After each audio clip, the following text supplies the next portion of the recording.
Horror stories in Hindi में आप सभी का स्वागत है। दोस्तों, अगर आप लोग इस चैनल पर नए हो तो इस चैनल को सब्सक्राइब कर लीजिए। जाकर हमारी दूसरी कहानियाँ ज़रूर देखें और सुनें। आप लोगों को बहुत मज़ा आएगा। साथ ही साथ डिस्क्रिप्शन बॉक्स में हमारा व्हाट्सएप का नंबर है और ईमेल आईडी का लिंक है। अगर आप में से कोई हमें अपनी कहानियाँ भेजना चाहता है तो उस लिंक पर क्लिक करके हमें अपनी कहानियाँ भेज सकता है। चलिए बढ़ते हैं हमारी कहानियों की ओर। दोस्तों, कहा जाता है कि कुछ जगहों पर डरना ज़रूरी होता है। जो डरता है शायद वही जीता भी है। ये कहानी एक सच्ची घटना पर आधारित है। दोस्तों, यूँ तो एक कहावत है कि जो डर गया वो मर गया।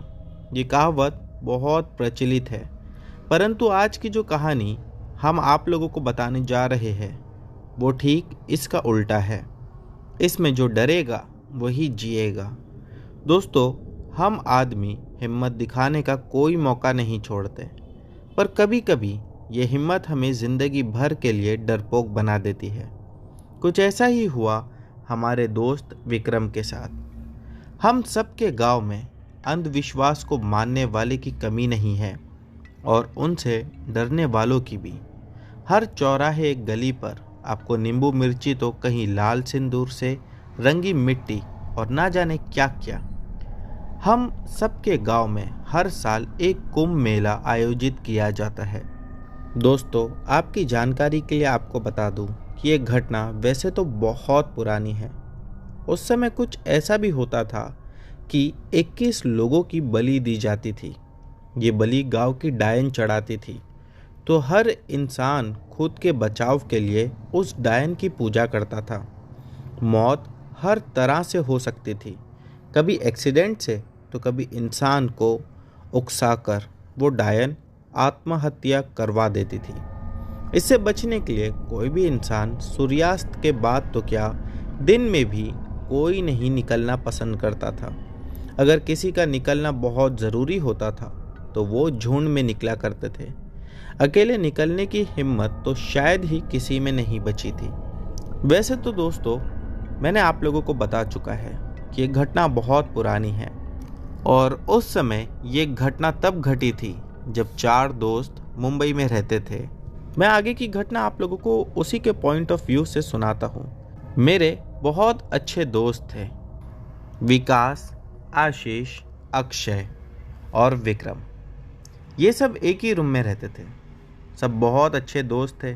इनमें से विक्रम थोड़ा अलग था। हम सब भूत प्रेत में विश्वास करते थे और वो बिल्कुल नहीं करता था। उल्टा वो इन सब चीज़ों का मजाक उड़ाता था और हमेशा इनका मजाक बनता था। मैं, आशीष, अक्षय एक ही गांव से थे, पर विक्रम अलग जगह से था। वो हरियाणा का रहने वाला था। इस बार के हॉलिडे पर हम सब हमारे गांव जाने वाले थे। विक्रम नया था, वो इन सब बातों से अनजान था।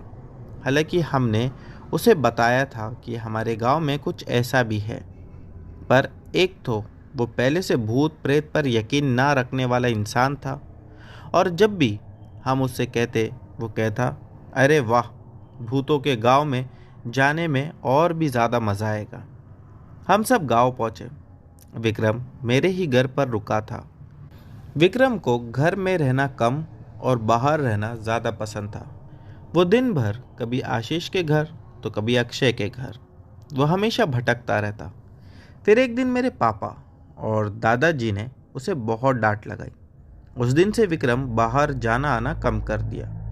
फिर हमारे गांव में कुंभ का मेला आयोजित हुआ। हम सब सारे नियम को मानते पर विक्रम सबका मजाक बनाता। वो पागल इस बात से अनजान था कि अब उसके साथ क्या होने वाला है। कुंभ मेले की तीसरी रात को हम घर लौट रहे थे।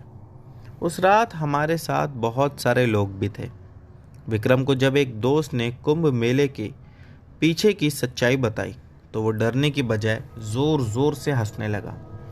वो ज़ोर ज़ोर से चिल्लाकर डायन को चैलेंज करने लगा। सब लोगों ने उसका मुंह बंद करने की कोशिश की। अगली रात जाते समय उसे एक कंकाल मिला जिस पर हार चढ़ा हुआ था और नींबू मिर्च भी टंगी हुई थी। उसने चुपके से उसको उखाड़कर अपने साथ ले गया और एक नाले में फेंक डाला। अगले दिन से विक्रम के साथ वो हुआ जो डर को भी डरा दे। विक्रम को तेज बुखार और खून की उल्टियां होने लगी। वो दर्द से तड़पने लगा। उसकी आंखें कभी लाल तो कभी नीली पड़ जाती। उसके बदन में किसी के नोचने के बड़े बड़े निशान होते। वो ना खाना खाता, ना ही कहीं घूमता फिरता।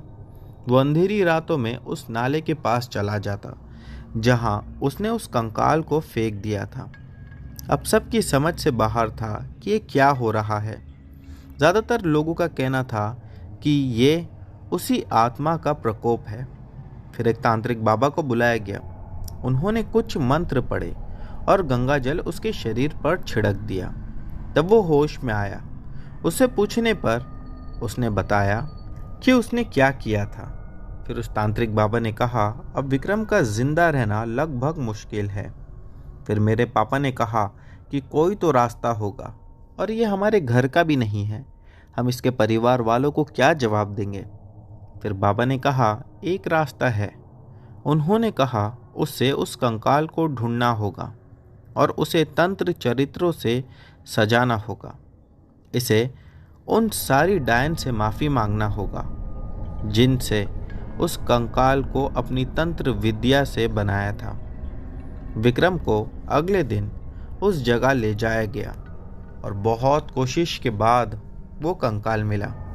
उसने तांत्रिक बाबा की मदद से उसे ऐसे ही सजाया जैसे कि वो सजा हुआ था। फिर बाबा ने 7 घंटे का हवन किया और फिर वो चारों डायन सामने आई। फिर बाबा ने उससे कहा, तुम इसे छोड़ दो।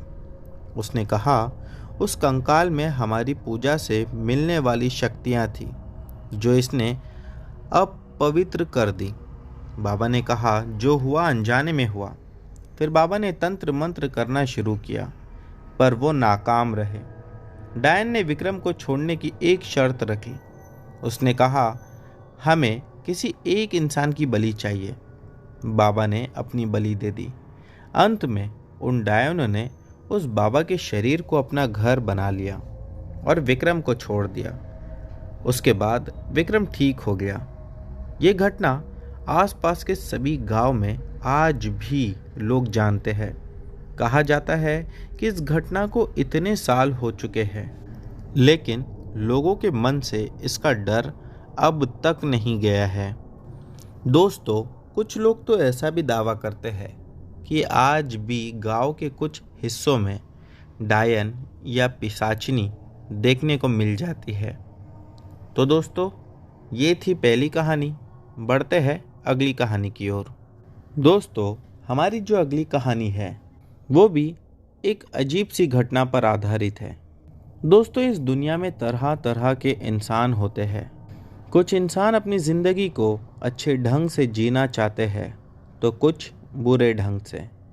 कुछ लोग अपनी ज़िंदगी का मकसद बनाकर चलते हैं तो वहीं कुछ लोगों के पास जितना हो वो उतने में ही संतुष्ट रहते हैं। ये सच है कि हर मनुष्य का अपना अपना एक अलग नज़रिया ज़रूर हो सकता है, लेकिन ज़िंदगी का जो सबसे महत्वपूर्ण हिस्सा होता है वो तो सबके पास ही होता है, और वो है इच्छा। इच्छा एक ऐसी भावना है जो हर जीवित प्राणी के अंदर होती है। इंसान जब जन्म लेता है तब से ही उसकी इच्छाओं की सिलसिला शुरू हो जाता है, और मरते दम तक उसकी इच्छाओं के जो सिलसिले होते हैं वो कभी ख़त्म नहीं होते। लेकिन कभी कभी मरने के बाद भी ये इच्छाएं ख़त्म नहीं होती, और जब ये इच्छाएं जीते जी पूरी ना हो तब जन्म होता है प्रेत का। इंसान तो मर जाता है, लेकिन ये इच्छाएं जिंदा रहती है और अपना पूरा होने का कोई माध्यम तलाश करती है। भटकते भटकते जब इन्हें कोई शिकार मिल जाता है तब शुरू होता है दहशत की वो तूफान, जिसमें कोई जाना मंजूर नहीं करता और ना ही कभी लौट सकता है। आज की कहानी भी हमारी कुछ इसी पर आधारित है। कमलेश काफ़ी सीधा साधा, 17 साल का एक लड़का था। इस बार उसके 12वीं के एग्ज़ाम थे। वो पूरे दिन किताबों में खोया रहता। उसे आगे जाकर बहुत बड़ा आदमी बनना था। वो पढ़ाई में भी काफ़ी अच्छा था। उसका कोई दोस्त नहीं होता था क्योंकि उसे अकेला रहना ज़्यादा अच्छा लगता था। कमलेश अपने कमरे में सिर्फ पढ़ाई ही करता रहता। परीक्षा के समय तो वो सोता तक नहीं था। कुछ समय तक सब सही चला। धीरे धीरे दिन बीते। अब उसके बोर्ड्स के एग्ज़ाम सर पर थे। उसे और भी टेंशन था। स्कूल में 11वीं और 12वीं के बच्चों के लिए स्पेशल क्लासेस शुरू करवाई गई थी ताकि बच्चे अच्छे से अच्छे नंबर ला सके। इसीलिए अब शाम को 4 घंटे की सेल्फ स्टडी होती थी, जो कि शाम के 5 बजे से लेकर 9 बजे तक के चलती थी। ये सेल्फ स्टडी स्कूल के सबसे बैकवर्ड बेसमेंट के पास लाइब्रेरी में होती थी। कमलेश अब और भी ज़्यादा पढ़ने लगा, लेकिन इसी बीच कमलेश की तबीयत बहुत बिगड़ गई, जिस वजह से कमलेश को गांव जाना था। कुछ ही दिनों में उसके 12वीं के एग्ज़ाम भी थे, जिस वजह से वो गांव नहीं जा सकता था। इसीलिए अब वो घर में अकेला था। उसके घर में सब व्यवस्था तो थी। उसकी मौसी वहीं रहती थी, जो उसे खाना बनाकर दे देती थी। 2 दिन बाद एग्ज़ाम्स शुरू हो रहे थे।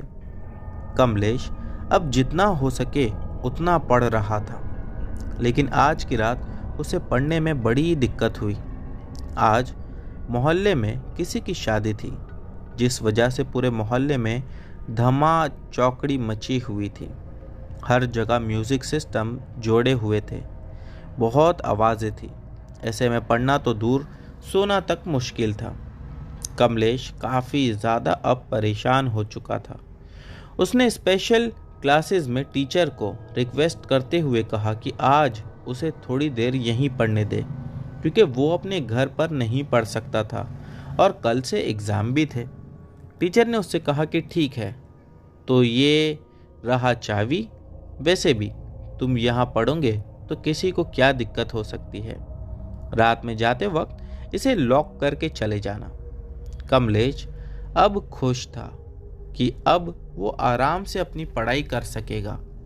जब 8 बज गए तो सब जाने लगे, लेकिन कमलेश बैठा रहा। तभी उसे बैठा देख उसके दोस्त ने उसको कहा, अरे कमलेश, तुझे घर नहीं जाना है क्या? कमलेश बोला, नहीं, मैं आज यहीं पढ़ूंगा। उसका दोस्त अभिषेक बोला, अरे पागल इंसान, तुझे पता भी है तू क्या बोल रहा है? मार्क्स तेरी ज़िंदगी से ज़्यादा ज़रूरी नहीं है। कमलेश धीरे से बोला, मतलब? अभिषेक बोला, रात भर तू यहाँ रहेगा तो अगर भूत आया तो तुझे कौन बचाएगा, क्योंकि यहाँ से आधे किलोमीटर तक कोई रास्ता नहीं है और ना ही तो कोई रहता है, क्योंकि दोस्तों वहाँ पर प्रॉपर रास्ता ना होने की वजह से ही लोग वहाँ पर नहीं रहते थे। ये सुनकर कमलेश बोला, साइंस भूत को नहीं मानता। मैं भी इन सब चीज़ों को नहीं मानता हूँ और ना ही तो मैं इनसे डरता हूँ। होगा तू पढ़ाकू, लेकिन जब आत्माएं सामने आएगी तब मेरी बातें को याद कर लेना, तब तुझे साइंस नहीं आएगा बचाने। इतना कहकर अभिषेक हंसते हंसते वहाँ से चला गया। धीरे धीरे पूरा कमरा खाली हो गया। अब उस कमरे में सिर्फ कमलेश और 2 बल्ब जो कि जल रहे थे, बस वही थे। पूरे कमरे का वातावरण बिल्कुल शांत था। कमलेश ने पढ़ाई शुरू की। 4 घंटे से वो पढ़ ही रहा था। आखिरकार वो कंटिन्यूस पढ़ते पढ़ते थक गया था। उसने सोचा कि अब घर जाना चाहिए, क्योंकि रात के 12 से भी ज़्यादा का समय हो चुका है। लेकिन उसने सोचा कि घर जाकर भी उसे नींद तो आने नहीं वाली, क्योंकि वहाँ ये लोग रात के 2-3 बजे तक पार्टी करेंगे, तो क्यों ना तब तक थोड़ा और पढ़ लिया जाए। उसने सोचा कि पहले वो रूम से बाहर थोड़ा टहल कर आएगा, जिससे वो कुछ फ्रेश हो जाएगा। उसके बाद वो 2 घंटे और पढ़ेगा। अब उसे पूरी उम्मीद थी कि कल की परीक्षा में उसे 100% मार्क्स मिलना तय है। वो आराम से बाहर टहलने गया, लेकिन तभी जो उसने देखा उसे देखकर उसके रोंगटे खड़े हो गए। वो क्या देख रहा था उसे खुद पर ही यकीन नहीं था। उसने देखा कि बेसमेंट के थोड़ी दूर आगे जहां 10वां दूसरा बैच लगता था, वहां पर कुछ बच्चे खुद को फांसी के फंदे पर लटका रहे थे। कुछ फंदे पर झूल रहे थे तो वहीं कुछ खुद को लटकने की तैयारी कर रहे थे। उसके पैरों तले जमीन खिसक गई। वो तुरंत ही वहां से भागा और अपने लाइब्रेरी रूम में आ गया जहां वो पढ़ रहा था। अब वो ये सोच रहा था कि इतनी रात हो गई है और इस वक्त कोई कैसे तीसरे फ्लोर पर आ सकता है, जबकि वहां पर तो ताला लगा हुआ है और पासवर्ड लॉक भी। उसे लगा कि शायद नींद की कमी की वजह से उसने कोई सपना देख लिया होगा या फिर उसने कुछ कल्पना कर ली होगी। वह पढ़ने की कोशिश करने लगा, लेकिन बार बार उसके मन में वही दृश्य बनता था जो उसने अभी अभी कुछ समय पहले ही देखा था। लाख कोशिश के बावजूद भी वो ठीक से नहीं पढ़ पा रहा था। वो अब हल्की सी नींद लेने की कोशिश करता। उसने बेंच पे ही अपनी गर्दन को टेढ़ी करते हुए सोने की कोशिश की। अभी उसे हल्की नींद ही आई थी कि तभी जोर से कहीं से चीखने की आवाज़ आई। वो तुरंत नींद से जाग गया। वो तुरंत बाहर की तरफ निकला तो उसने देखा कि वो बहुत सारे बच्चे उस तीसरे फ्लोर से कूद गए, जिनसे उनकी दर्दनाक मौत हो गई। अब उसे कुछ नहीं समझ आ रहा था कि ये क्या हो रहा है। अब ये उसका वहम नहीं हो सकता था। ये उसके साथ दूसरी बार हुआ था। उसने जब अपने फ़ोन में समय देखा तो रात के 1 बज रहे थे। अब उसका डर से बुरा हाल हो गया था। वो फौरन लाइब्रेरी में गया और उसने अपना बैग पैक करना शुरू किया था। वो बैग पैक करके जैसे ही पीछे पलटा, मानो आसमान ज़मीन पे आके गिर गया हो, ऐसा मंजर उसके सामने आया। उसने देखा कि ठीक उससे कुछ दूरी पे ही एक लड़का पंखे से लटक रहा है और उसकी तरफ घूर के एक भयानक स्माइल दे रहा था। उसे देख कमलेश अपनी जगह पर खड़ा तक नहीं रह पा रहा था। वो तुरंत नीचे की तरफ गिर पड़ा। वो जैसे ही हिम्मत करके वहां से भागने की कोशिश करने लगा, तभी दरवाजे पर उसे एक और लड़का दिखा जो खून से नहाया हुआ था। उसके पूरे शरीर में अजीब अजीब से कटे फटे निशान थे। कमलेश बोला, क्या गलती हुई मुझसे? तुम लोग मुझे क्यों परेशान कर रहे हो? तभी उसने देखा कि एक और लड़का जो कि कुबड़ा था और वो लड़के की हाइट भी काफ़ी छोटी थी, वो कमलेश के नज़दीक आ रहा था।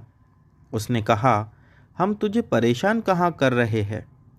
तू तो वो ज़रिया है जो हम सबको परेशान होने से बचाएगा। कमलेश ने पीछे से कोई आवाज़ सुनी। कमलेश पीछे पलटा तो कोई नहीं था। जब वो फिर से सामने की ओर पलटा तो सब के सब गायब हो चुके थे। अब वहाँ कोई नहीं था। उसने आओ देखा न ताओ, वो तुरंत वहाँ से भागने लगा। पूरा सड़क अंधेरे से भरा हुआ था। रोशनी की एक किरण भी वहाँ पर नहीं थी। लेकिन कभी कभी जब सड़कों पे से गाड़ी गुजरती है तब थोड़े समय के लिए गाड़ी की हेडलाइट की रोशनी नज़र आती है। कमलेश को समझ नहीं आ रहा था कि वो क्या करे। वहाँ पर एक गाड़ी जो कि गुजर रही थी। वैसे तो रात के समय कोई गाड़ी नहीं जाती थी, लेकिन कमलेश उसी से लिफ्ट मांगने लगा। पर दोस्तों, आप लोग समझ सकते हो, सुनसान रास्ते पे, वो भी आधी रात में, अगर कोई लिफ्ट मांगे तो गाड़ी वाला उसे लिफ्ट क्यों ही देगा। अचानक से कमलेश के नसीब शायद उस समय अच्छे थे कि कुछ ही समय बाद दूसरी गाड़ी वहाँ से गुजरी और वो कुछ आगे जाकर रुकी। कमलेश को बड़ी राहत मिली। कमलेश भागता हुआ उस गाड़ी के पास गया और कांच को खटखटाते हुए बोला, अंकल प्लीज़ मुझे मेरे घर छोड़ दो, कुछ बच्चे मुझे मारना चाहते हैं। उसके इतना कहने के बाद कांच नीचे हुई। लेकिन उसके बाद जो नज़ारा था वो और भी ज़्यादा भयानक था। उसने देखा कि अंदर वही लड़के हैं जो अभी उसे रूम में दिखे थे। कमलेश अपने आप को ही संभालने की अब कोशिश करने लगा, क्योंकि वो थरथरा कर काँप रहा था। ऐसा लग रहा था कि बस मौत अब उसके सामने है। वहाँ छुपते छुपाते किसी तरीके से अपने घर की तरफ भागने लगा। बड़ी मुश्किल से वो घर पहुँच गया। घर पहुँचते ही उसने दरवाज़ा अंदर से कस के बंद कर लिया। वो अब सोने की कोशिश करने लगा। बड़ी मुश्किल से उसे नींद आई। उसके सोने के लगभग 15 मिनट के बाद किसी ने उसे ज़ोर से थप्पड़ मारा, ऐसा उसे लगा। वो तुरंत बिस्तर पर उठ खड़ा हुआ। उसे याद आया कि उसके मोहल्ले में तो शादी है, वहाँ कुछ लोग हो सकते हैं।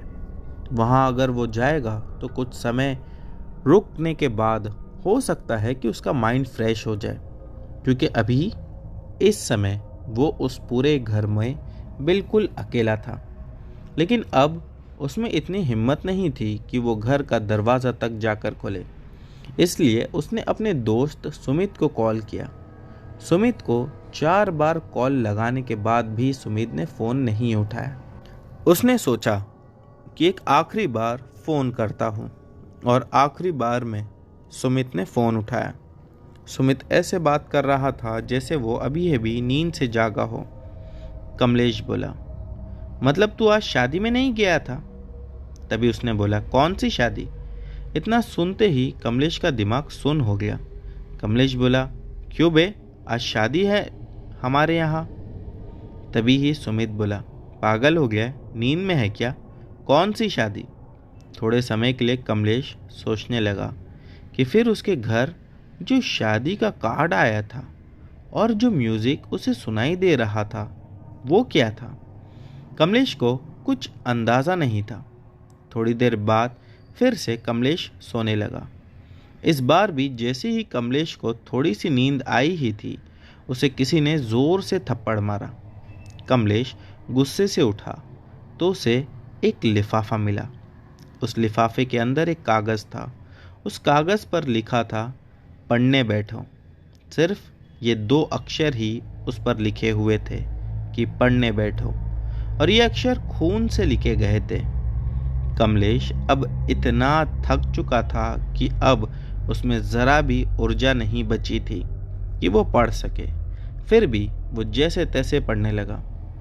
धीरे धीरे रात ढली तो सुबह हुई। आज उसका एग्ज़ाम था, वो दिन जिसके लिए वो इतना मेहनत किया था। लेकिन नींद की कमी की वजह से उसके शरीर में जान नहीं थी। वो जैसे तैसे एग्ज़ाम हॉल पर पहुंचा तो वहाँ वो लिखने बैठ गया। वहाँ भी उसे वही लड़के दिखाई दे रहे थे जो पहले दिख चुके थे। वो उसे इशारों में डांट रहे थे, उसे लिखने को कह रहे थे, लेकिन उसे कुछ याद ही नहीं आ रहा था। इतने में उसे वही उल्टियाँ शुरू हुई और वो चक्कर खाकर बेहोश हो गया। उसे स्कूल के स्टाफ ने उठाकर हॉस्पिटल ले गया। स्कूल के टीचर्स ने कमलेश के माता पिता को कमलेश की तबीयत की जानकारी दी। उसे बाद में होश आया जब उसके कमरे में कोई नहीं था। उसे उसके ऊपर वही लड़के गुस्सा करते हुए दिखे। उसे वो लड़के हर जगह दिखते थे। वो तंग आ चुका था। हर समय वो डरा सहमा रहता था। अब उसे समझ नहीं आ रहा था कि वो क्या करे। जब वो हॉस्पिटल से घर गया तो वो सोने लगा, लेकिन फिर वही हुआ। वो सोने में असफल रहा। उसे बहुत गुस्सा आ रहा था। उसने सोचा कि अब इस ज़िंदगी में मैं कर ही क्या सकता हूँ। उसने सोचा कि इन परेशानियों से बचने के लिए वो आत्महत्या कर लेगा। उसने आत्महत्या करने की पूरी तैयारी शुरू की। वो जैसे ही फंदे को बांध कर उस पर लटकने जा रहा था, तभी उसे वो चारों दिखे जो उस रात में दिखे थे।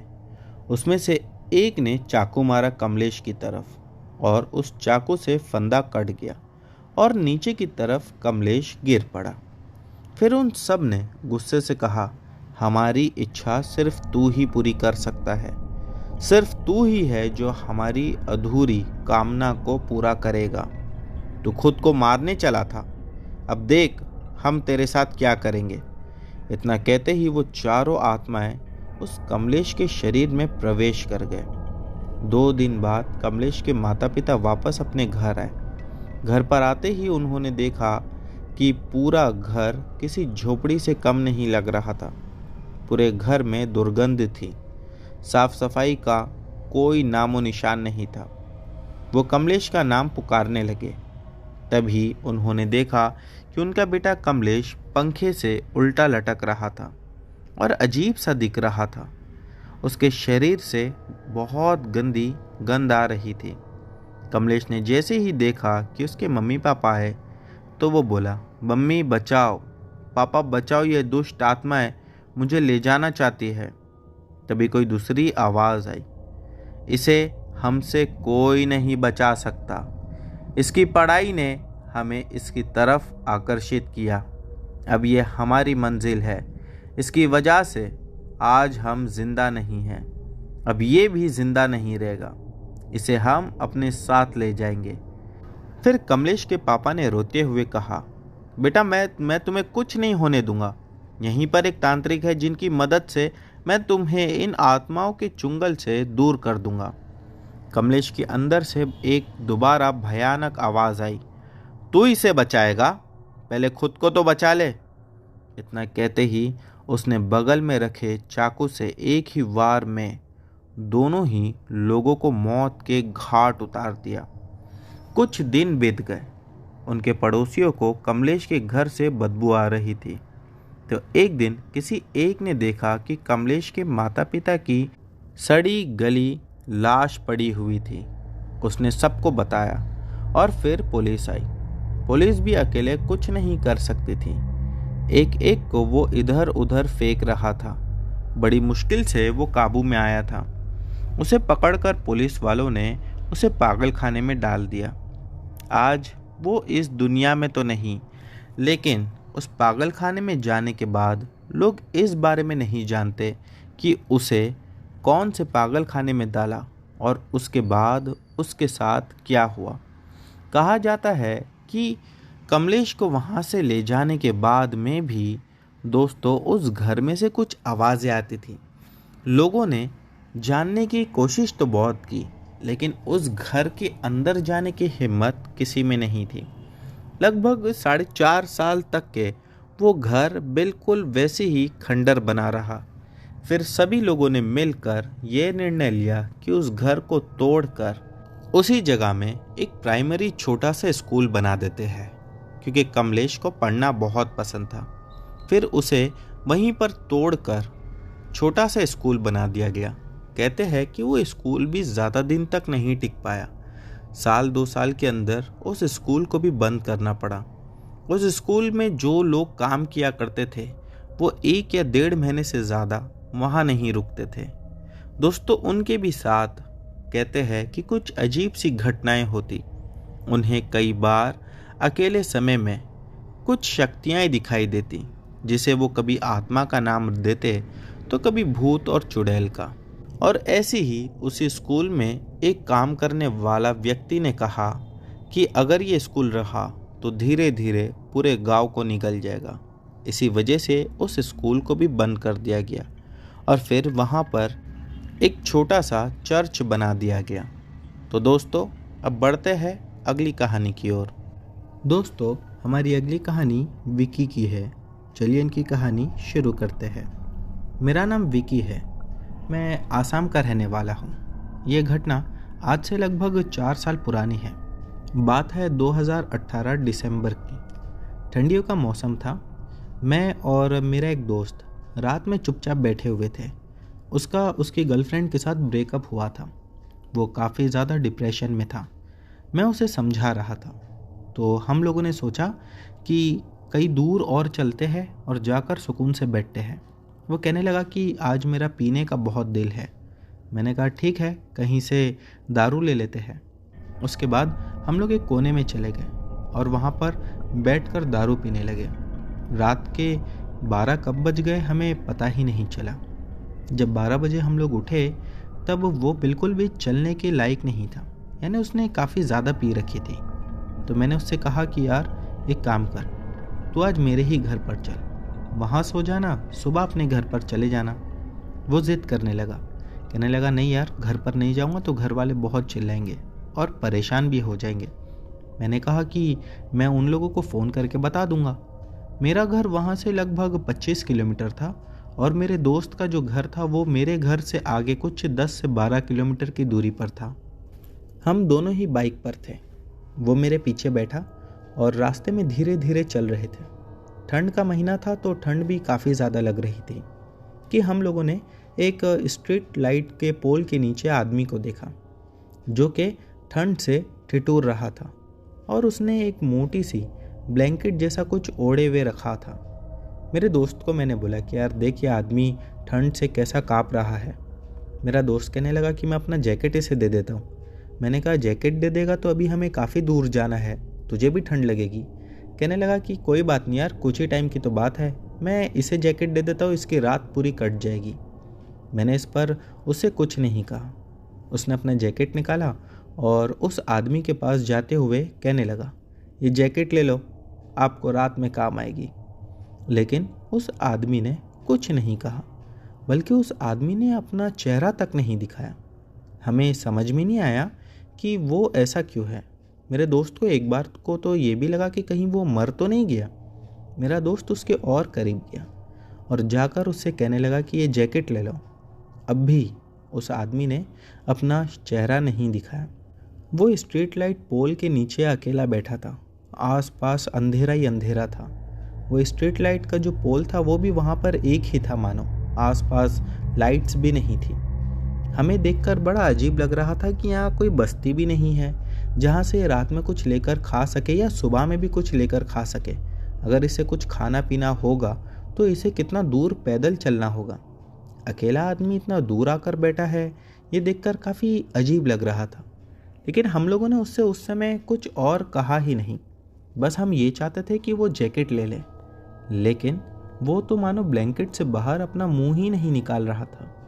मेरा दोस्त और करीब जाकर जब उसके कंधे पर हाथ रखा तो उसने ब्लैंकेट अपने चेहरे पर से हटाई। वो ब्लैंकेट हटाने के बाद मेरे दोस्त ने एक ज़ोर से चीख लगाई, मानो ऐसा लग रहा था कि उसका सारा का सारा नशा उतर गया है। मैं वहीं पर दूर बाइक पर खड़ा होकर ये देख रहा था कि ये इतना ज़ोर का क्यों चिल्ला रहा है।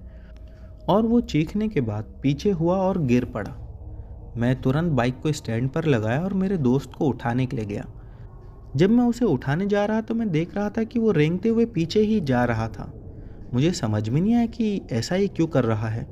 मैं उसको उठाता कि उससे पहले उसने इशारा किया उस आदमी की तरफ।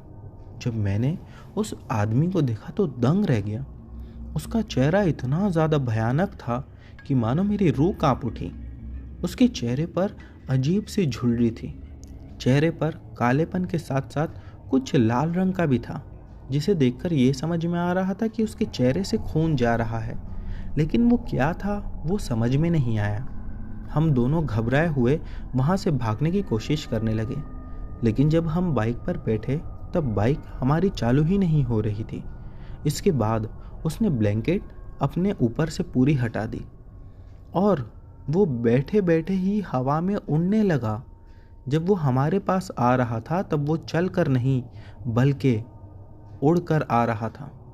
ये देखना था कि हम तो दोनों डर के मारे कांपने लगे। हमें अब समझ में नहीं आ रहा था कि हमें क्या करना चाहिए। वो एकदम से हमारे पास आकर खड़ा हो गया और उसके बाद उसने अपना मुंह खोला।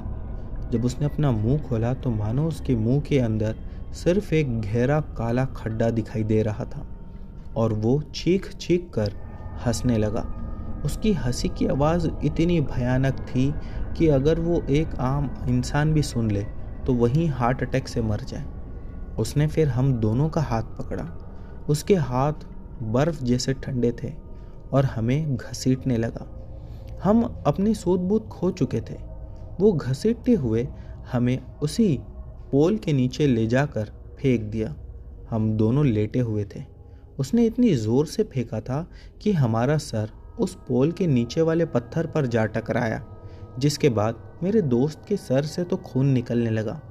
मुझे समझ नहीं आ रहा था कि मैं क्या करूं, खुद उठकर भाग जाऊं कि अपने दोस्त की भी जान बचाऊं।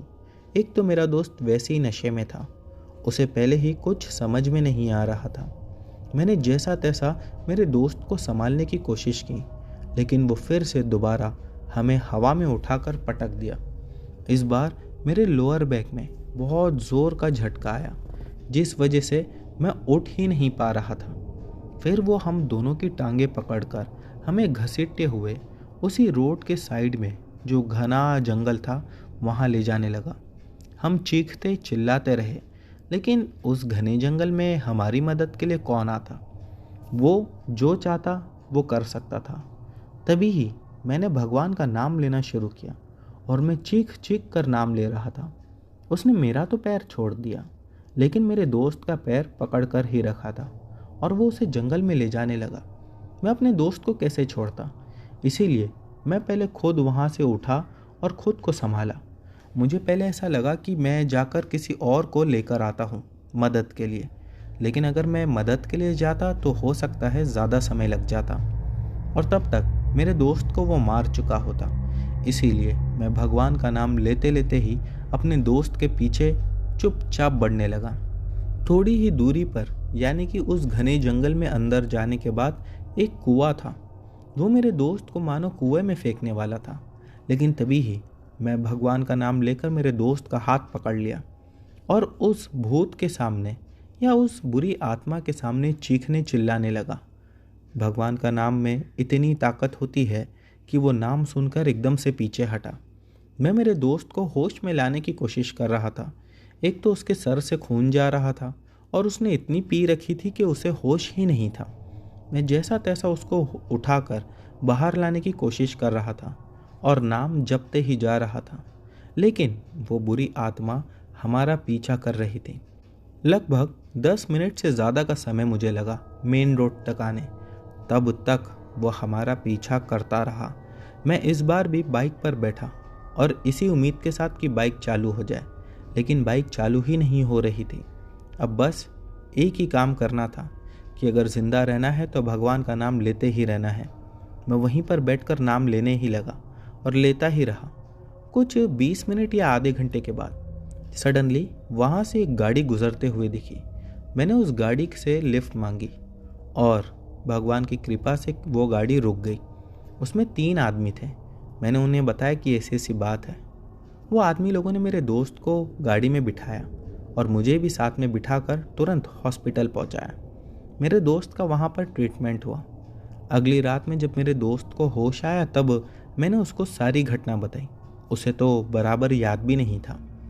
वो घटना सुनकर इतना ज़्यादा डर गया कि मानो उसकी गर्लफ्रेंड का जो डिप्रेशन उसे हो रहा था वो भी भूल गया। और फिर उसने मुझसे कहा कि आज के बाद कभी भी इतनी दारू नहीं पिएंगे। दारू पीने की वजह से कल हमारी जान जाते जाते बच गई। लेकिन दोस्तों, ये पूरी घटना होने के बाद एक बात मैं आप सभी लोगों से कहना चाहूँगा। वो कहते हैं ना, बुरी शक्ति भले कितनी ही ताकतवर हो, लेकिन भगवान के आगे कोई भी बुरी शक्ति टिक नहीं पाती। ये बात उस दिन मैंने महसूस किया। उस घटना के बाद जब भी मैंने ये बात किसी को बताई तो कई लोग तो विश्वास ही नहीं करते थे।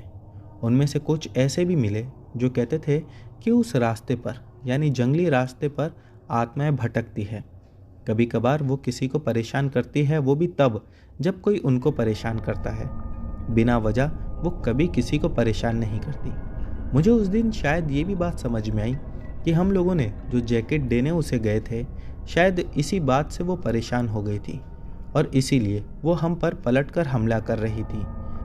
तो दोस्तों, ये थी विकी की कहानी। बढ़ते हैं हमारी अगली कहानी की ओर। दोस्तों, हमारी अगली कहानी श्रेया ने भेजी है। चलिए इनकी कहानी शुरू करते हैं। ये बात तब की है जब मैं 9th स्टैंडर्ड में थी और मैं एनसीसी कैंप में थी। तो हमारे स्कूल का जो कैंप था वो 10 दिन का था। हम सभी लोग उसी कैंप में काफ़ी ज़्यादा एंजॉय कर रहे थे। दिन में हम लोग टेंट बांध रहे थे, क्योंकि रात में हर टेंट में 2 लोगों को सोना था। अपना अपना पार्टनर्स ढूंढ रहे थे। हम सभी लोग रात के कुछ 12-1 बजे के आसपास बॉन फायर लगाए थे और खाना खाकर बॉनफायर में खूब एंजॉय किया। फिर उसके बाद हम लोग सब अपने अपने टेंट में सोने चले गए। कुछ देर बाद मुझे किसी की गुर्राने की आवाज़ सुनाई दी। मैं झूठ नहीं बोलूँगी, लेकिन वो इतनी ज़्यादा अजीब और डरावनी थी कि मैं एकदम से जम गई मानो। फिर मैंने किसी के चलने की आवाज़ सुनी। ऐसा लग रहा था कि कोई भारी कदमों के साथ चल रहा है। समझ में नहीं आ रहा था कि ये कौन है और क्या है। मुझे ऐसा लगा कि शायद हो सकता है टेंट में से कोई बाहर निकल कर आया होगा, इसीलिए मैं भी बाहर गई ये देखने के लिए कि बाहर कौन है या कौन ऐसी आवाज़ें निकाल रहा है। मुझे दोबारा गुर्राने की आवाज़ आई। मैं उस आवाज़ को फॉलो करने लगी। हमारे टेंट से थोड़ी दूरी पर ही वो आवाज़ आ रही थी।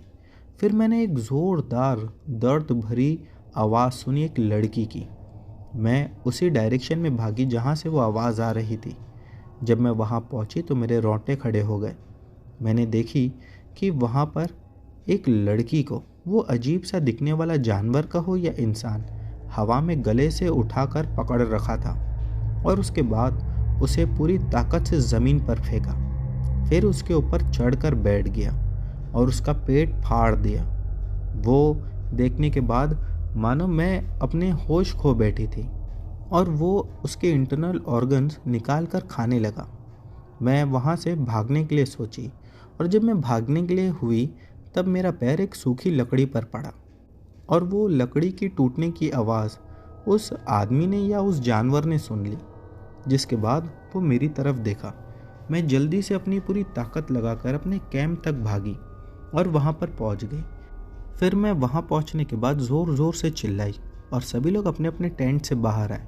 सबको बुलाकर मैं उसी जगह पर लेकर गई जहाँ पर उसने उस लड़की को उठा कर रखा था।